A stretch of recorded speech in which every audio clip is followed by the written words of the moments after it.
a través de internet también, y los que también van a ver la grabación también en algún momento, ¿no? Y vamos a ponernos de pie, vamos a orar antes de recibir la palabra. Señor, te damos gracias por tu palabra, Señor. Gracias por haberla inspirado, por haberla dejado por escrito, para que nosotros aún hoy en día podamos tenerla a nuestra disposición y, Señor, conocer lo que tú quieres para nosotros.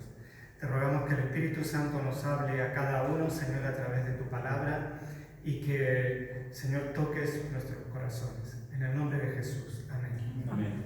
Pueden tomar asiento. Y esta es una lectura que normalmente, usualmente solemos hacerla durante la época de la Pascua, ¿no? No es una lectura que podamos hacer en otras épocas del año normalmente, aunque ahora no es Pascua y lo estamos haciendo, ¿no? Pero lo curioso de esto es que toda la Biblia centraliza su foco en este acontecimiento, en la muerte y en la resurrección de Jesús. Incluso es tan importante que Jesús mismo nos dejó un mandato que es a través de los símbolos del pan y de la copa recordarlo, recordar su muerte, recordar su cuerpo, recordar su sangre.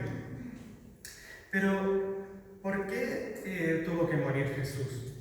Esta es una pregunta que muchas veces yo me he hecho, ¿no? Si Dios es todopoderoso, Él no podría haber cambiado todo solamente con su palabra, haberlo decretado, haberlo dicho y que todo cambie, ¿no? ¿Por qué el Hijo de Dios se tuvo que hacer hombre para morir en este mundo, pasar por todo ese sufrimiento, soportarnos a nosotros, ¿no? En el libro de Génesis tenemos la primera pista. Ahí se nos relata que el hombre, el ser humano, desobedeció a Dios.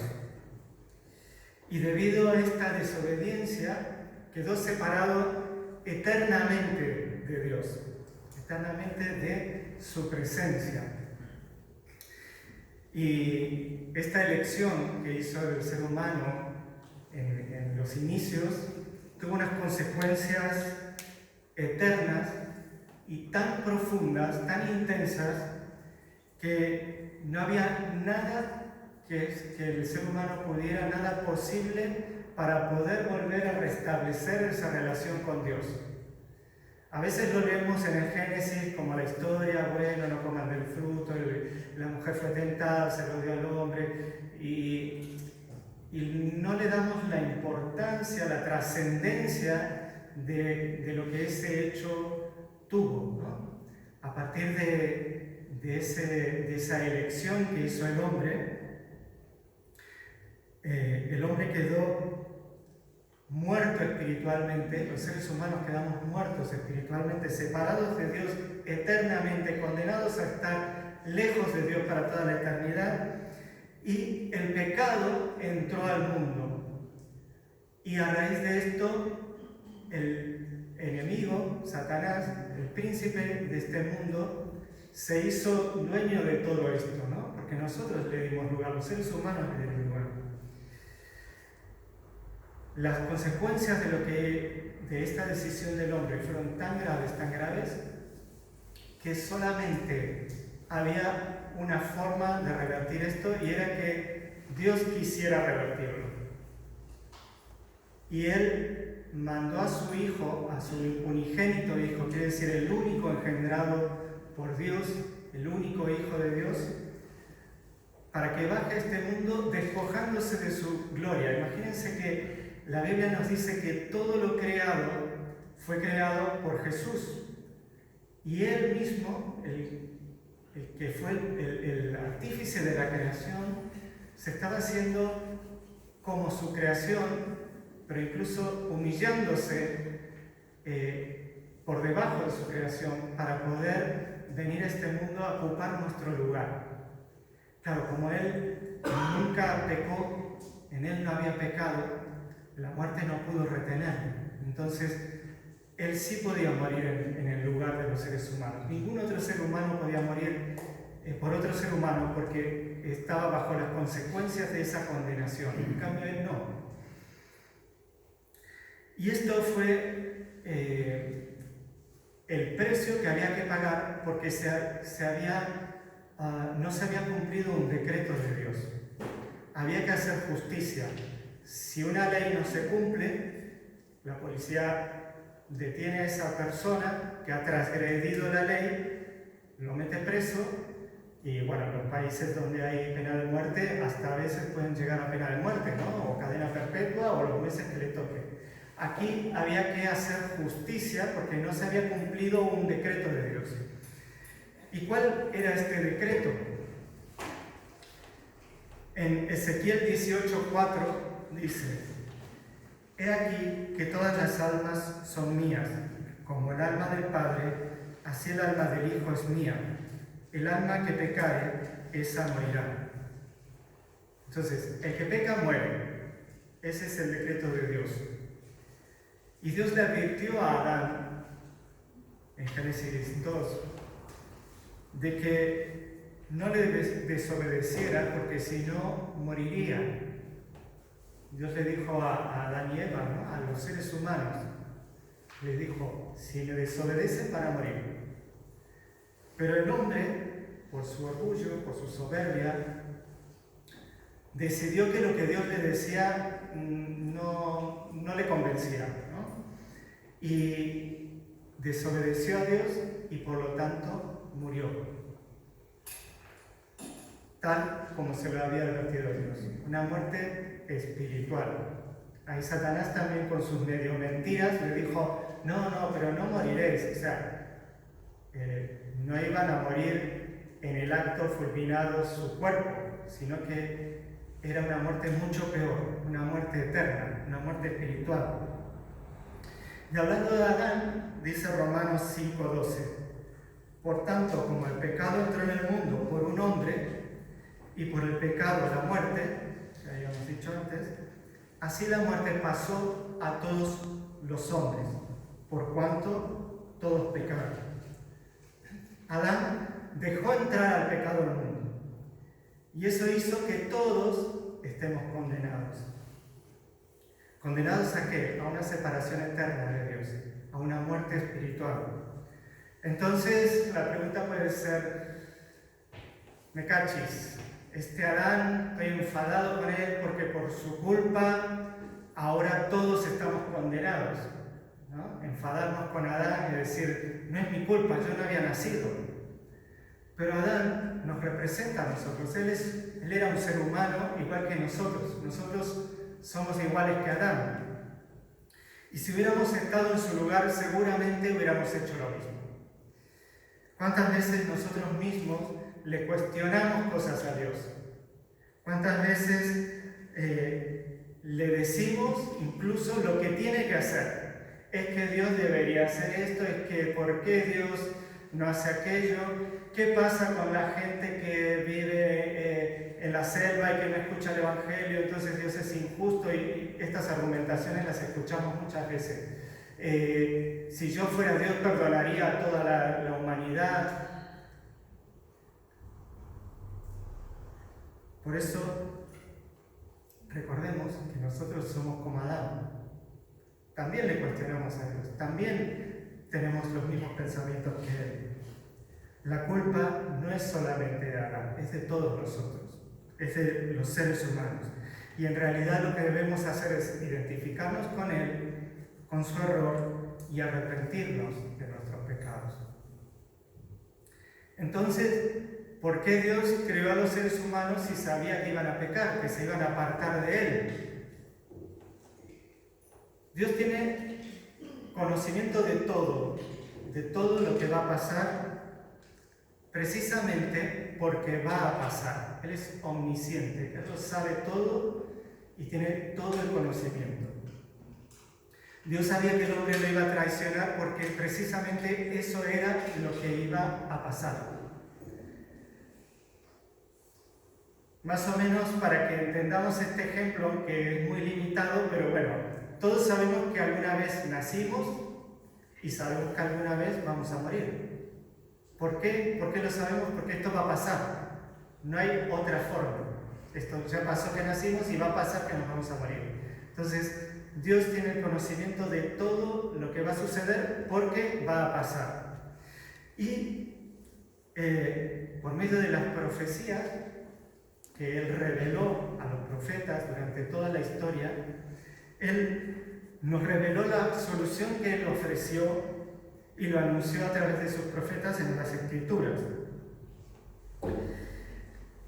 A través de todas estas Escrituras se anunció un Mesías, que en griego es el Cristo, que vendría a poner fin a esta situación. En la Biblia continuamente leemos, para que se cumpliese la Escritura sucedió esto, para que se cumpliese la Escritura sucedió aquello, o pasó esto y lo otro para que se cumpliese la Escritura. Incluso este pasaje que hemos leído hoy es el cumplimiento de anuncios de muchos profetas de las Escrituras, tanto como Isaías, los Salmos, todos hablaban de la crucifixión del Mesías y de los sufrimientos que iba a padecer. Y Juan en este mismo pasaje también nos indica pasajes que nos van detallando específicamente situaciones que están en las Escrituras y que se iban cumpliendo, ¿no? Pero no quiere decir que las cosas que hizo Jesús o que hicieron las personas, los apóstoles y esto, las hacían para que se cumpliesen las Escrituras, sino que las Escrituras anunciaban lo que, o profetizaban lo que iba a suceder. Incluso hay sucesos que están profetizados tanto en el Antiguo como en el Nuevo Testamento y que todavía no se han cumplido, que se van a cumplir. Entonces no quiere decir que nosotros tengamos que hacer cosas para que se cumplan, sino que esas cosas se van a cumplir a su debido tiempo. Jesús voluntariamente sufrió la muerte en la cruz. Él se entregó para morir por nuestros pecados. No fue la víctima de personas malvadas o de su bondad, de que no pudo defenderse, como algunos nos quieren hacer creer, ¿no? No lo hizo tampoco para que se cumpliese la Escritura, sino que las profecías anunciaron que esto iba a suceder porque Él lo iba a hacer. Jesús no fue la única persona crucificada de la historia, aunque sí es la más conocida, la más famosa, porque, sobre todo por las iglesias católicas, donde vemos los crucifijos con la imagen de Jesús, entonces todos asociamos enseguida crucifixión con Jesús. La crucifixión era una práctica de ajusticiamiento usual en el Imperio Romano y los reos que eran condenados a muerte eran crucificados. Incluso podemos ver en este pasaje, este ejemplo, de que a los lados de Jesús había dos presos que habían sido sentenciados a muerte y estaban crucificados a sus lados, ¿no? Dice la historia, cuenta que a veces habían a los costados de la carretera, sobre todo, inmensidad de cruces con personas crucificadas, sobre todo para que la gente viera la gravedad de lo que era delinquir, ¿no? Entonces, como una llamada de atención para que se portaran bien.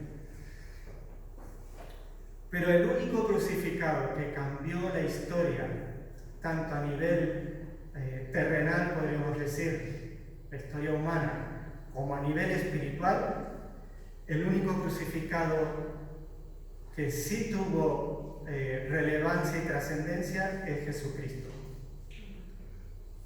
Dice acerca de Adán y de Jesús, Romanos 5, de 18 y 19.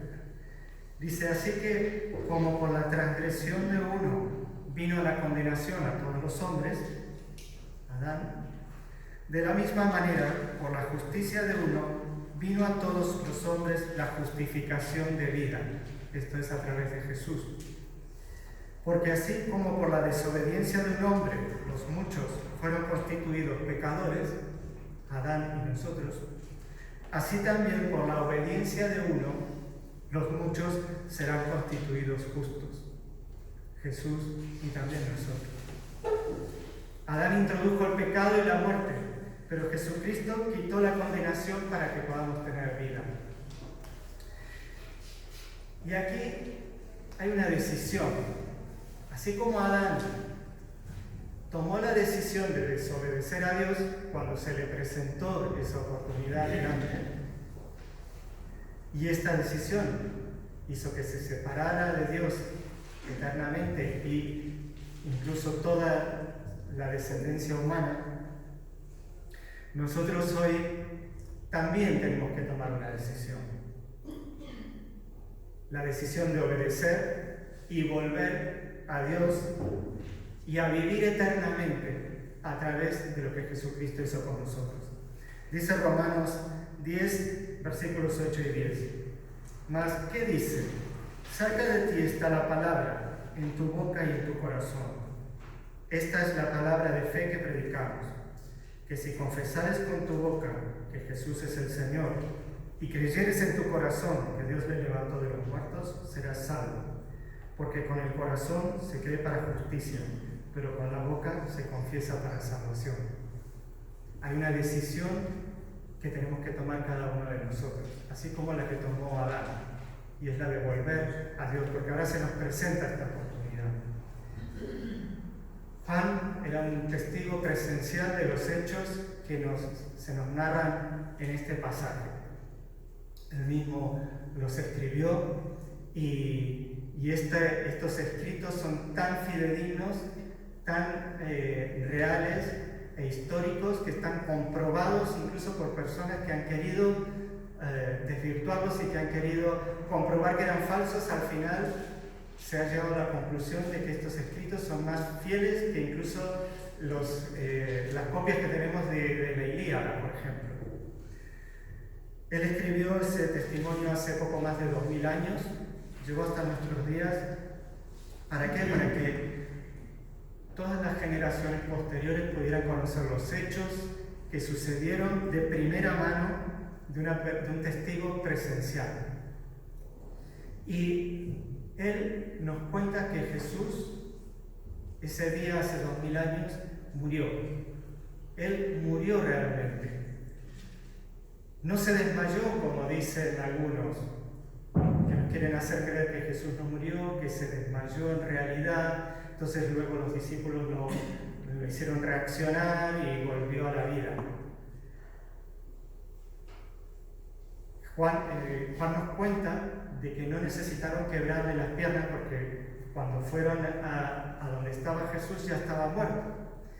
Y nos cuenta que un soldado le clavó una lanza al costado para asegurarse de que esté muerto. No sé si vieron en las películas, a veces cuando en un tiroteo la policía y los ladrones van y cae uno al suelo por un balazo, entonces va el otro y le mete un balazo en la cabeza para asegurarse que se muera, ¿no? Más o menos esto fue así. Vieron que estaba muerto, pero para asegurarse, este soldado le clava la lanza. Y luego fue puesto en una tumba. Las tumbas de esa época eran unas cuevas frías, húmedas, oscuras, y estuvo allí 3 días, incluso tapado con una enorme piedra que no impedía que nadie entre y que nadie salga. No había otras salidas. Si Jesús no hubiera estado muerto, por ejemplo, y hubiera quedado malherido y lo metían ahí pensando que estaba muerto, aunque hubiera querido, tampoco hubiera sobrevivido. Todas las torturas a las que fue sometido, era impensable que una persona pudiera sobrevivir a esas torturas. 3 días metidos en una cueva sin comer, sin beber y encerrado en la humedad y en la oscuridad. Y aunque parecía que todo había acabado ahí porque había muerto realmente y comprobadamente, vamos a ver que en el capítulo siguiente vemos que la historia realmente empieza ahí, no acaba. Parecía el final del cuento, ¿no? El final de la película. Muere el héroe, pero no. La historia continúa, porque Él resucitó. Todos nosotros, cuando morimos, ya no podemos regresar de la muerte. Y lo sabemos, ¿no? Por familiares, cercanos, por amigos, que cuando alguien muere ya no hay vuelta atrás. Incluso los que han resucitado de la muerte, como por ejemplo, por citar uno, Lázaro, luego volvieron a morir. ¿Por qué? Porque es nuestro destino, nuestra condenación como seres humanos por el pecado de Adán es que todos vamos a morir.